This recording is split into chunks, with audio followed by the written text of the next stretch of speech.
2장은 본문이 9절 한 절만 읽었는데 내용은 잘 아시는 내용이라서 시간 절약상 한 절만 택했습니다.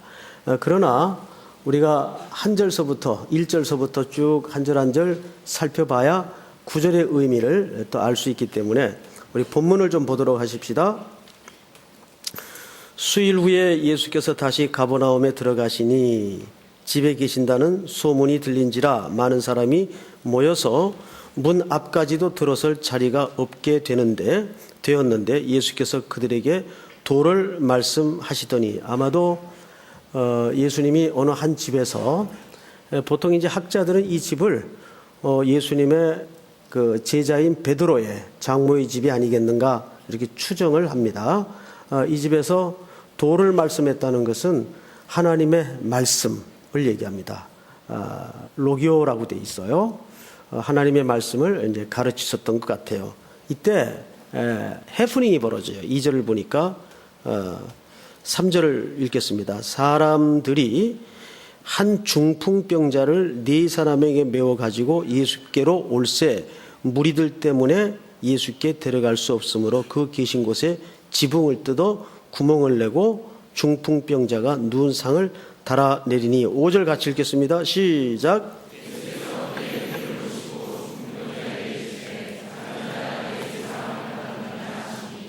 아멘. 오늘 본문은 중풍병자에도 사실 초점이 있지만 이 중풍병자의 4친구에도 못지않은 초점이 있습니다. 중국 고사성어에 순망치안이라는 말 아마 많이 들어보셨을 거예요. 입술이 없으면 이가 시리다. 이 말은 어느 배경에서 나왔는가 하면 진나라라는 나라가 있었어요. 그리고 한 나라를 건너뛰어서 괭나라라고 있습니다. 광이 아니고 괭나라라고 있었는데 그 사이에 있었던 나라가 우나라입니다. 진나라가 그 건너편 괭나라를 치려면 이 우나라를 지나가야 돼요. 해서 이제 이야기를 합니다. 우리가 맨날 몇 시에 며칠까지 저 괭나라를 좀 정벌 하러 떠날 텐데 자네들 이웃이니까 길 좀 비켜줘라. 그러면 올 때 그냥 오겠냐? 전리품이라도 좀 생기면 너희들한테 나눠줄 테니까 잠깐 눈 감고 길만 열어주면 된다. 우나라에서 고민에 빠졌어요. 진나라도 이웃이지만 이 괭나라도 못지않은 절친한 이웃이거든요. 그래서 이제 어전 회의가 열어졌습니다. 자, 이 노릇을 어떻게 할 것인가? 그때 신하 하나가 왕에게 이런 직언을 합니다. 안 됩니다. 그건 안 됩니다. 길을 열어주면 분명 진나라의 세력이나 위세로 보아서 통과해서 괭나라를 정벌할 것은 뻔하고 그 괭나라만 무너지는 것이 아니라 그 나라가 무너지면 그 다음 우리입니다. 그러면서 꺼낸 얘기가 순망치안. 그 입술이 평소에는 하찮은 것 같고 별 볼 일 없는 것 같아 보일지라도 막상 없어지면 이가 시린 법입니다라는 고사성어를 거기에서 만들어냅니다. 자, 우리가 지난 세월들을 돌아보면 이 자리 오기까지 그냥 홀로 왔을까? 스스로 잘나서 됐을까? 곰곰이 되돌아보면 그런 사람은 한 명도 없어요. 저는 슈바이처 박사의 신앙과 신학에는 동의하지 않는데 그분의 삶에 대해서는 우리가 고개 숙일 부분이 많죠. 그분이 모든 부귀 영화를 내려놓고 아프리카로 갔던 중요한 그 의식세계가 뭐냐 하면 자기가 뒤늦게야 크게 빚진 인생이온 걸 깨달은 거예요. 내가 정말 잘나서 여기까지 온 게 아니고 잘 먹고 잘 살게 된 게 아니라 모두 내 주변 사람들의 이런저런 도움이 모아지고 쌓여져서 오늘 내가 있었겠구나 해서 그런 빚진 마음이 어느 날 들어온 거예요. 그래서 모든 걸 내려놓고 아프리카로 들어가서 정말 성자와 같은 삶을 살아내죠. 그런 측면에서는 바울도 마찬가지입니다. 바울이야 물론 성경에 등장하는 인물이기 때문에 우리가 두말할 것도 없지만은 항상 그의 평생에 이 사역의 중심 주제가 뭐였는가 하면 나는 빚진 자라. 그래서 우리 성도들이 인생을 사는데 항상 자기 자신을 돌아보는 중요한 생의 고백과 주제는 늘 빚진 자의 마음으로 살아야 된다는 거예요. 잘난 자리에 있으면 그 자리에 홀로 잘나서 똑똑해서 가 있는 것이 아니라는 얘기입니다. 이게 돌아보면 서로 그 이웃이 나를 향해 공격을 했더라도 그 공격 때문에 가슴앓이가 있었더라도 그 가슴앓이 때문에 내가 반듯하게 스스로를 살필 수 있었고 모든 것을 겸손하게 생각할 수 있었다는 사실을 잊어서는 안 된다는 얘기입니다. 아멘. 오늘 여기 그렇게 한 중풍병자를 중심으로 네 친구가 등장을 해요. 아마 이 친구들은 친구의 딱한 사정을 이미 알고 있는 터이고 예수님이 그 주변에서 병을 고치고 신기한 말씀을 가르친다는 풍문을 들었던 듯 싶습니다. 그래서 네 친구가 침대에 누워서 이 중풍병 친구 환자를 이제 예수님이 설교하고 있는 집으로 데리고 온 겁니다. 자, 그러면 우리가 오늘 이 본문에서 중풍병 환자가 갖는 상징이 뭘까? 여기 사실 병명은 중풍병이라고 되어 있지만 원문을 들여다보면 마비된 사람이란 뜻입니다. 다시요. 뭐 된 사람이요? 마비된 사람이란 뜻입니다. 그러면 여러분, 이건 누굴 대표적으로 상징하는 그림인가 하면 그 당시 율법에 꽉 신음 속에 눌려서 모든 정신세계와 신앙세계가 철저히 마비된 이스라엘 전체를 가리키는 대표적 병이 중풍병입니다.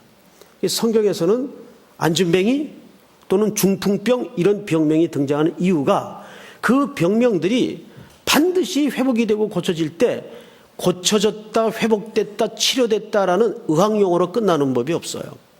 반드시 죄사함을 받았느니라 또는 깨끗하여졌느니라. 우리 지난주 산새 2마리 얘기를 하면서 그 나환자가 어떤 판정을 받았죠? 네가 깨끗하여졌느니라. 그거는 종교적 용어라고 말씀을 드렸습니다. 그런 맥락에서 오늘 이 본문도 찾아볼 필요가 있습니다. 자, 우리는 이제 시선을 오늘 본문 속으로 다시 돌려보십시다. 2절 보세요. 많은 사람이 모여서 문 앞까지도 들어설 자리가 없게 되었는데, 자, 예수님에게로 다가가려 하는데 오늘 여기 자주 등장하는 자세한 풍경이 반복되는 게 있어요. 이게 뭐냐면 사람들 때문에 또는 무리들 때문에 또는 많은 사람들 때문에 그랬어요. 이들이 정작 이 환자가 예수님에게로 가는 길목을 어떻게 하고 있었어요? 가로막고 있었어요. 이것은 굉장히 무서운 현실입니다. 그 무리 중에 내가 분명 한 사람일 수 얼마든지 있다는 겁니다. 교회는 사실 그런 영역이 너무 많아요. 죄송한 얘기지만. 얼마 전에 기운실이라고 아시죠? 네, 기운실에서 그 신뢰도 조사를 했는데 우리 목회자들의 신뢰도가 정말 창피하게도 제일 바닥이에요. 뭐 두말할 것 없이 저희들 책임입니다. 그리고 그 위가 우리 성도들. 그런데 통틀어서 도찐개찐입니다. 기독교가 제일 바닥이에요. 사회의 신뢰도가. 어쩌다 이렇게 되었나 싶은 것이 참 비참한 생각이 들었어요. 이것이 정말 수많은 사람들이 그리스도께 고침받기 위해서 회복되기 위해서 존엄한 인간성을 회복하기 위해서 나오는데 우리가 길을 막고 있는 거 아닐까요? 저는 이 부분에서 누구도 침을 뱉을 수 없고 함부로 손가락질할 수 없고 이 책임을 회피할 수 없다는 거죠. 우리가 여기 무리 중에 한 사람일 수가 있어요. 정말 이 사람은 생애 절박한 문제를 가지고 예수님에게 고침을 받기 위해서 나오는데 수많은 무리들이 그 입구를 틀어막고 있어요. 접근을 못합니다. 그래서 이들이 포기한 게 아니라 지붕으로 올라갑니다. 여러분, 어떻게 지붕으로 올라가는 것이 가능했을까? 그것은 이스라엘 사람들의 주택 구조를 이해하면 간단해요. 이 사람들의 주택 구조는 지붕이 우리처럼 이런 것이 아니라 기왓장을 덮어뜨려도 평평하게 되어 있습니다. 그 지붕이 또 하나의 생활 공간 노릇을 하기도 합니다. 그리고 반드시 그 지붕을 올라가는 길은 외부의 계단으로 설치되어 있어요. 그 지붕을 올라가는 것은 조금만 애를 쓰면 그렇게 어려운 일은 아니었어요. 올라가서 마가복음에 보면 지붕을 뜯었다 그랬죠. 근데 원문은 구멍을 파냈다 그 말이에요. 구멍을 파냈다. 누가복음에는 기와를 뜯고 그랬습니다. 자, 그런데 집안에서 이 풍경을 경험했을 때 어떤 그림이었을까요? 갑자기 예수님 말씀에 집중하고 있는데, 여러분들이 지금 제 설교를 집중하고 있듯이, 지금 몇 사람은 집중 안 하고 있지만 집중하고 있는데 갑자기 여기서 구멍이 뚫어지는 거예요. 그러면 안에서 이 풍경을 볼 때 어떤 그림일까요? 갑자기 하늘이 열려버리는 거예요. 오, 하늘이 열려요. 갑자기. 친구들이 뜯어낸 겁니다. 궁여지책으로. 그리고 세상에 단가 같은데 그 환자를 달아다가 예수님 앞쪽으로 내립니다. 이 조준하려도 굉장히 힘들었을 것 같아요. 내립니다. 근데 이때 예수님께서 그 풍경을 이렇게 판단하십니다. 자, 3절 보십시다. 사람들이 한 중풍병자를 4사람에게 메워가지고 예수께로 올세. 4절 같이 있습니다. 시작. 우리들 때문에 예수께 데려갈 수 없으므로 그 계신 곳에 지붕을 뜯어 구멍을 내고 중풍병자가 눈삼을 달아내리니. 여기도 무리들 때문에라는 말이 반복되죠. 5절 제가 읽겠습니다. 예수께서 그들의 믿음을 보시고 중풍병자에게 이르되 작은 자야 네 죄사함을 받았느니라 하시니. 앞을 볼까요? 자, 여기 우리 구원론의 상당한 시비거리가 여기 감춰져 있습니다. 예수님께서 믿음을 보셨다는 것은 그 지금 침대에 누워있는, 침상에 누워있는 환자의 믿음을 보았다는 겁니까? 그 환자를 데리고 온 친구들의 믿음을 보았다는 겁니까? 그렇죠. 친구들의 믿음을 본 거예요. 그런데 보세요. 친구들의 믿음을 보시고 죄사함은 누가 받아요? 중풍병 환자가 받아요. 그런 고민 안 해봤어요? 그러면 구원이라는 게 내가 고백하지 않고 내가 안 믿어도 우리 아버지 믿음 보시고 나를 구원할 수 있다는 논리가 됩니까? 안 됩니까? 돼야 안 돼요? 여기 오늘 문맥상으로 볼 땐 정확히 그런 논리도 가능하죠. 그렇잖아요. 분명 성경은 친구들의 믿음을 보시고 누구를 죄사함을 줘요? 네.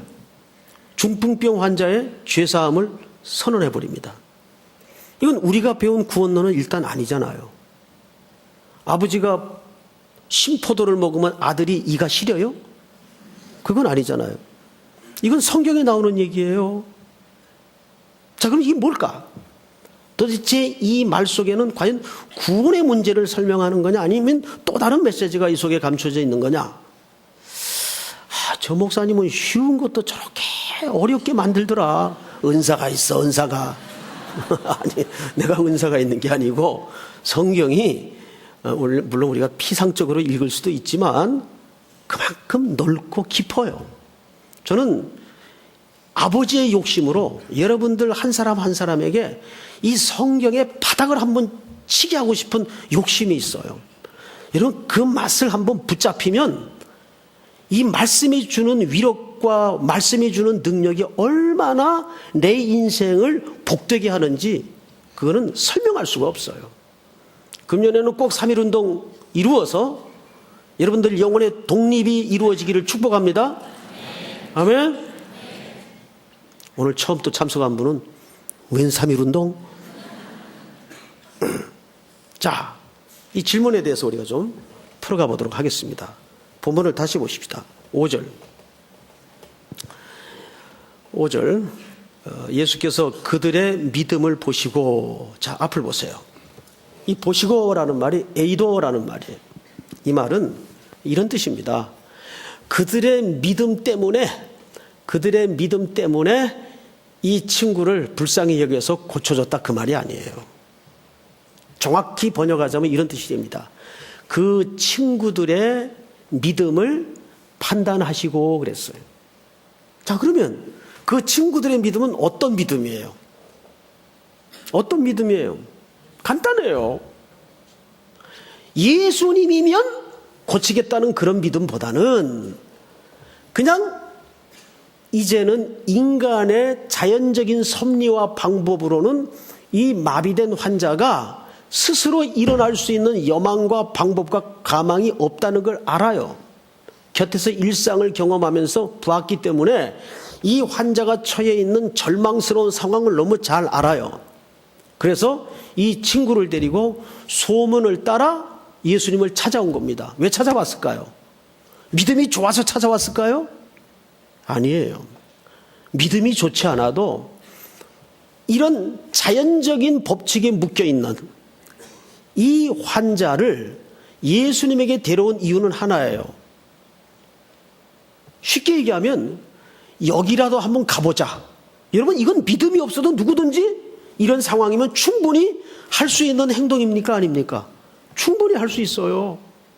만약에 제게 신앙이 없다면, 그런데 제 아이 중에 하나가 정말 절망스러운 병에 걸려 있다면 저는 어디라도 데려갈 거예요. 어디라도. 그걸 못하겠어요? 그러면 그것이 단순히 그 대상에 대한 믿음 때문입니까? 내 절박함 때문입니까? 내 절박함 때문이죠. 예수님이 그것을 판단하셨다, 그 말이에요. 이제 아시겠어요? 그 친구들의 믿음의 상태를 A도 정확하게 분별하시고 판단하시고, 아, 저들은 자기들에게 답이 없다는 것을 일단은 알고 있구나. 그리고는 그 누워있는 온신이 마비가 되어서 누군가의 도움 없이는 숟가락질, 젓가락질 하나도 할 수 없는 이 마비된 중풍병자에게 느닷없이 뭘 선언해버리죠? 네 죄사함을 받으라. 네 죄사함을 받으라. 자, 이것은 어떤 육신의 문제로, 질병의 문제로 접근한 겁니까? 영적인 문제로 접근을 한 겁니까? 영적인 문제로 봤다, 그 말이에요. 자, 그 말은 지금 이스라엘이 빠져있는 영적인 도탄의 상태를 함축해서 그려낸 거예요. 지금 이스라엘은 하나님이 생명을 주시고 자유케 하라는 그 복음을, 생명을 누리고 자유케 하는 복음이 아니라 그 복음에다가 인위적이고 자의적인 해석을 막 덧붙여 만들어가지고 온 이스라엘 백성들에게 꽉 눌러서 율법화시키고 그 속에 신음케 만들면서 계속 뭘 드러내게 하죠? 안 그러면 죄 짓는 거야. 안 그러면 죄야. 이것이 죄야. 저것이 죄야.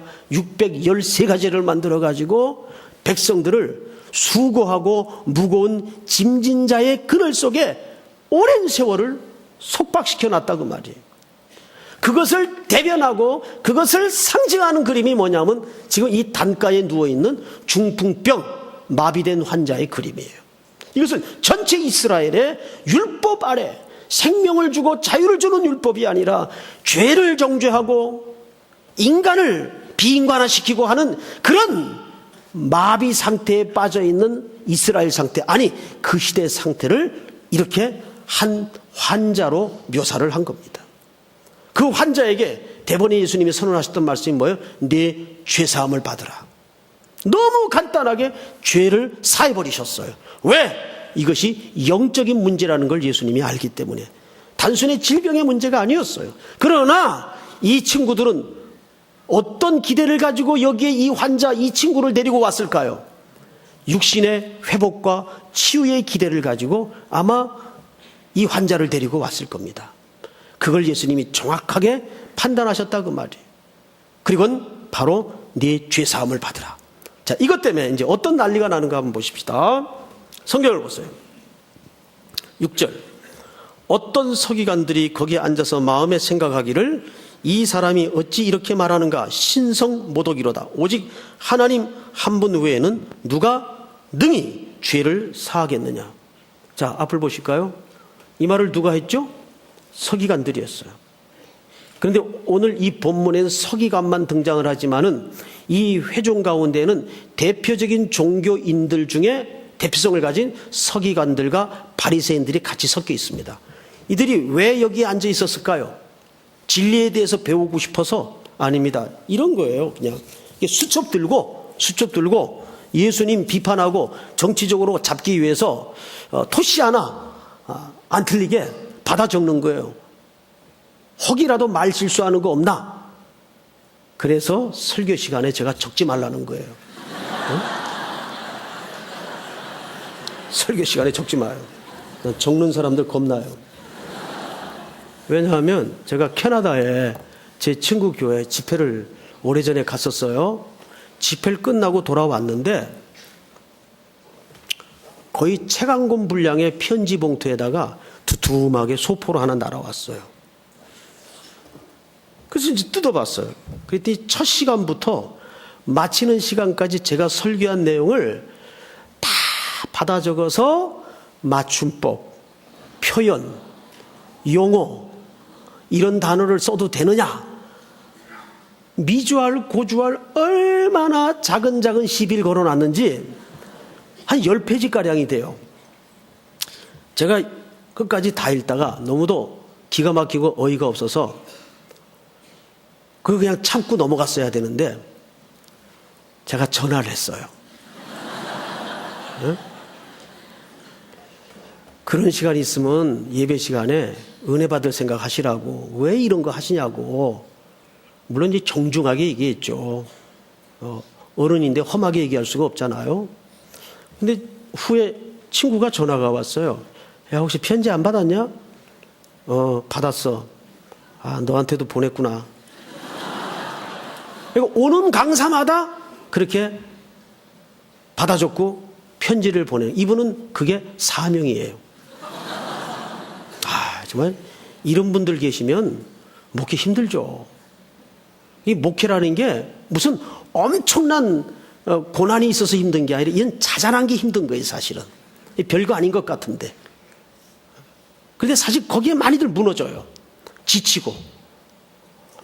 여기 바리새인들과 서기관들이 예수님 졸졸 따라다니면서 정치적으로, 언어적으로 꼬투리 잡기 위해서 여기 앉아 있다고요. 신성모독이로다 그랬어요. 말은 맞는 것 같아요. 자, 그런데 보십시다. 9절, 8절. 그들이 속으로 이렇게 생각하는 줄을 예수께서 곧 중심에 아시고 이르시되 어찌하여 이것을 마음에 생각하느냐? 중풍병자에게 네 죄사함을 받았느니라 하는 말과 일어나 네 상을 가지고 걸어가라 하는 말 중에서 어느 것이 쉽겠느냐? 10절 다 같이 시작. 그러나 인자가 땅에서 죄를 사하는 권세가 있는 줄을 너희를 알게 하려 하노라 하시고 중풍병자에게 말씀하시되 내가 네게 이르노니 일어나 네 상을 가지고 집으로 가라 하시니 그가 일어나 곧 상을 가지고 모든 사람 앞에서 나아가거늘 그들이 다 놀라 하나님께 영광을 돌리며 이르되 우리가 이런 일을 도무지 보지 못하였다 하더라. 자, 여기 재밌는 것은 뭐냐면 놀랍게도 예수님이 죄사함만 선언하고 끝나버린 게 아니에요. 그 죄사함을 선언한 동시에 예수님에게, 이 환자에게 어떤 기적을 연결시켜 주셨습니까? 네 상을 들고 일어나 걸어가라.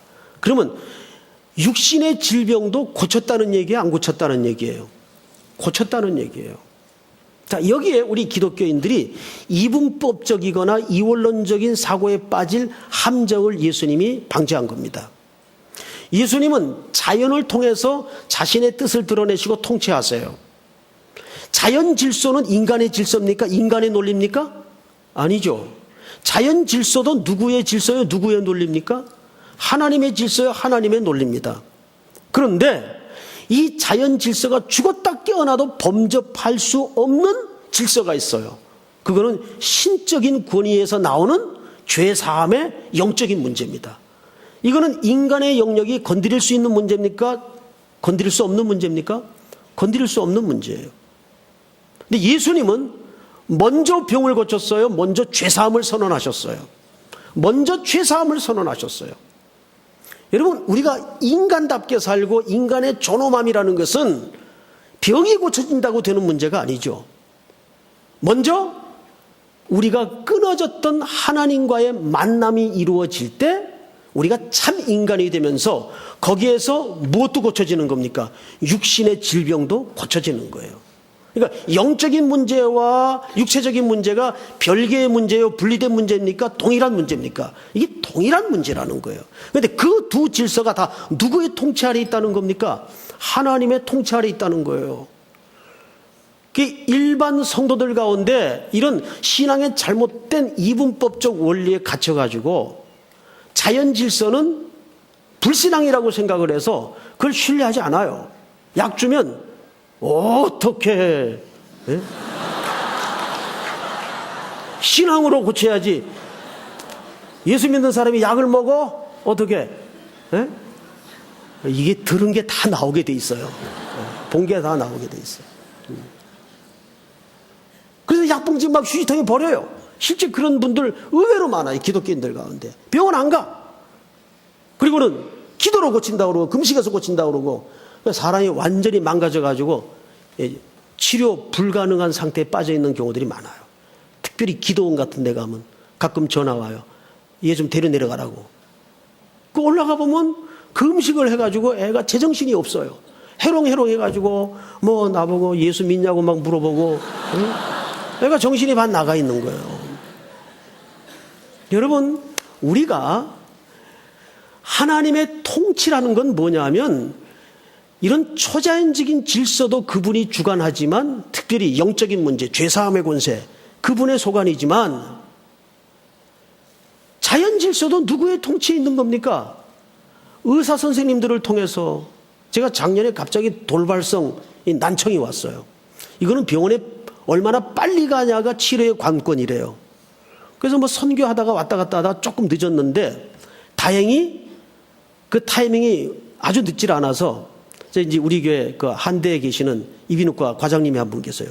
그분에게 가서 치료를 아주 잘 받았어요. 그래서 돌발성 난청이 회복이 됐습니다. 어떤 분들의 논리처럼 얘기하면 삼일교회 담임 목사 송 목사는 굉장히 믿음이 없는 인간이네요. 어떻게 목사가 병원을 찾아다녀? 기도해서 고칠 생각을 안 하고? 기도하죠. 기도하죠. 근데 그 의학이라는 발견의 질서와 치료 방법은 누구의 질서입니까? 누구의 통치입니까? 하나님의 통치란 말이에요. 그래서 예수님이 죄 사함으로 끝낸 게 아니라 이 환자를 상을 들고 일어나 걸어가라고 말한 거예요. 믿습니까? 자, 그런데 그것을 설명하기 위해서 놀라운 것은 10절에 이렇게 되어 있습니다. 그러나 인자가, 자, 앞을 보세요. 누가? 인자가. 인자라는 조남을 가진 분들 용서하고 들으십시오. 예수님이 자기를 인자라고 가리킬 때는 이거는 신학교 교실에서도 굉장히 이해하기 어려운 주제입니다. 인자라는 주제는. 그런데 우리가 보통 하나님의 아들을 인자라고 알고 있습니다. 하나님의 아들은 인자가 아니에요. 예수님이 십자가에 달리셨을 때 백부장이 뭐라고 고백했죠? 저는 진실로 하나님의 아들이었도다. 그 말은 독생자 그리스도로서 고백한 말이 아니에요. 그냥 하나님의 아들이었다는 뜻입니다.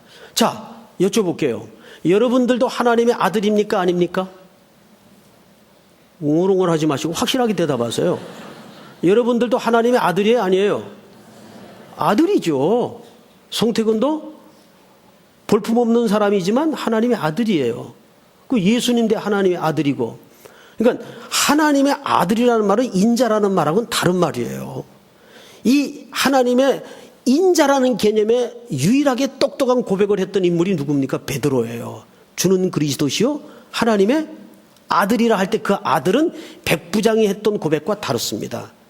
또 마귀가 시험을 하죠. 네가 정말 하나님의 아들이거든. 그 아들이라는 말 앞에는 정관사가 없어요. 그냥 부정관사로 썼어요. 그 말도 신적인 권위를 가진 하나님의 아들이란 말이 아니에요.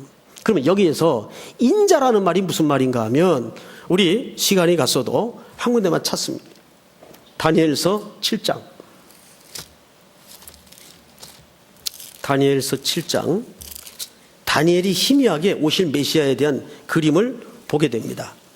7장 13절 전체가 같이 읽겠습니다. 시작. 내가 또 밤 환상 중에 보니 인자 같은 이가 하늘 구름을 타고 와서 옛적부터 항상 계신 이에게 나아가 그 앞에 인도되매 그에게 권세와 영광과 나라를 주고 모든 백성과 나라들과 다른 언어들을 말하는 모든 자들이 그를 섬기게 하였으니 그의 권세는 소멸되지 아니하는 영원한 권세요 그의 나라는 멸망하지 아니할 것이니라. 누가? 인자 같은 이가. 자, 여기 인자라고 했습니까? 인자 같은 이라고 했습니까? 인자 같은 이. 이 말은 왜 그랬을까요? 왜 인자라고 하질 않고 인자 같은 이가 그랬을까요? 이 말에서 무슨 뜻이 나오냐면 모양은 사람의 모양을 했는데 신의 아들이더라 그 말이에요. 그래서 성경에서 인자라는 표현을 할 때는 반드시 두 가지 개념이 확실하게 붙을 때 그 말을 씁니다. 첫째, 하나님의 아드님으로서 독생자로서 죄사함이 던져질 때와 우리의 구속을 설명할 때, 그리고 또 하나는 하나님의 나라에 관한 설명을 할 때는 반드시 인자라는 표현을 씁니다. 이 말 속에는 양성적 하나님의 제2격을 말하는 거예요. 그러니까 온전한 인간으로서 온전한 뭐예요? 하나님이란 뜻입니다. 여기에서 우리는 뭘 고백할 수밖에 없는가 하면 왜 예수님이 이 마당에서 인자라는 표현을 드디어 자기 실체를 마가복음에서 드러냈을까? 놀라운 은혜가 예수님이 자연 질서 속에 들어오셨다는 거예요. 그래서 우리의 연약함, 우리의 죄성, 우리의 눈물, 우리의 슬픔, 우리의 분노를 그분이 다 가지고 계셨어요. 그런데 죄는 짓지 않았어요. 죄가 없으셨어요. 믿습니까? 그게 놀라운 거예요. 그분은 하나님의 온전하신 아드님으로서의 신적인 권위를 신이시지만 그 신이 온전한 인간으로 자연 질서 속에 육신의 몸을 입고 들어오셨더라고요. 그래서 우리의 눈물을 겪으시고 우리의 허기를 겪으시고 우리의 욕망을 겪으시고 우리의 죄를 실제 경험은 하지 않았지만 그것이 무언가를 예수님이 아셨어요. 잠잘 때 되시면 졸음이 오셨고 견뎌야 될 때 되시면 견뎌야 되는 과정을 겪으셨고 그래서 우리의 약함을, 우리의 눈물, 우리의 절망을, 우리의 한심함을 너무도 정확히 잘 아시는 분이에요. 거기에 감격이 있다는 거예요. 그래서 그분이 그 모든 인생의 죄짐을 지시고 십자가에 죽으신 겁니다. 그게 인자예요. 인자. 할렐루야. 오늘도 그 예수님이 하나님의 아드님이요 독생자 메시아지만 이 땅의 자연 질서 속에 들어오셔서 우리의 이 치료와 병듦과 분노와 모든 악함을 다 제거하시고 십자가에 지불하셨다 그 말이에요. 영단번으로. 그래서 우리가 그분의 이름으로만 하나님 아버지께로 나아갈 수가 있었던 겁니다. 우리의 죄를 사하여 주셨던 겁니다. 인간이 참된 인간 노릇을 한다는 것은 뭐냐 하면 우리 이제 그 신앙적으로 좀 열정과 열심이 있는 사람이 빠질 수 있는 무서운 함정이 뭐냐면 소위 그런 사람들은 뭐가 좋습니까? 헌신이 뛰어나고 열정이 있어요. 그런데 그 헌신과 열정이 인간을 인간답게 만들고 사랑하는 쪽으로 돌리지 않고 그 자체로서만 가치를 가질 때는 무서운 종교인이 된다는 거예요. 어렵도다. 다시 한번 이 중요한 얘기입니다. 예수님도 헌신하라 그러고 열정을 가지라 그랬어요. 근데 그것이 어느 방향성을 틀고 있느냐가 중요하다는 얘기예요. 인간을 따뜻하게 만들고 인간을 온전하게 만들고 인간을 회복시키고 인간성을 치료하는 데 쓰여지는 헌신이고 열정이고 사랑이라면 그것이 맞는 거예요. 그런데 때로는 교회 안에서 그 헌신과 열정과 사랑이 그 자체로만 가치를 갖고 돌아다니는 경우가 있어요. 그래서 헌신이 된 게 아니라 헌신짝이 돼가지고 온 사방에 막 사람들을 두드러 패고, 너 왜 헌신 안 해? 너 왜 헌신 안 해? 에? 이러고 막 비수가 되어서 칼이 되어서 들이밀어지고 찌르고 아픔을 준단 말이에요. 그건 헌신 아니에요, 여러분. 그건 사랑 아니에요. 그건 열정도 아니에요. 믿습니까? 그래서 이 환자를 고쳐내는 겁니다. 믿습니까? 끝! 오늘 설교는 여기서 마치겠습니다. 다 일어나십시오. 이 땅에 오신 하나님의 본체 찬양할까요?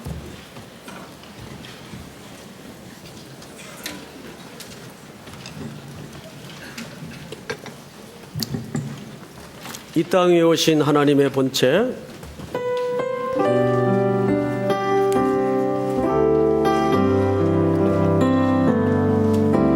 이 땅에 오신 하나님의 본체, 십자가에 달리사 우리 죄 사하시네.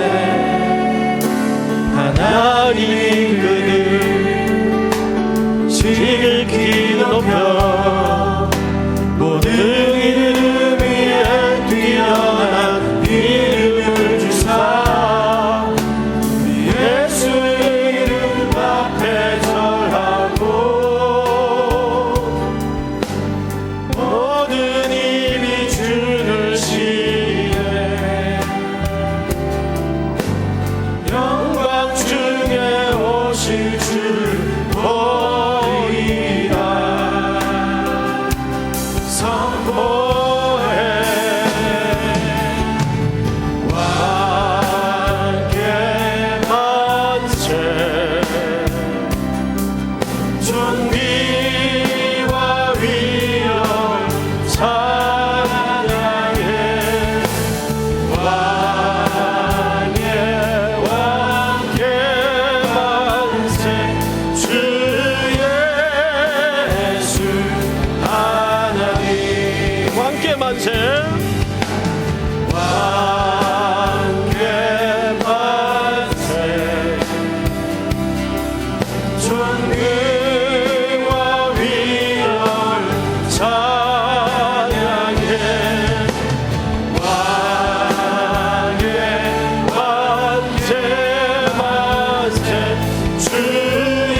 사랑하는 성도 여러분, 우리 한번 조용히 서서 종일 이단에서 드려졌던 예배, 그 예배가 어디를 향해야 되겠는가?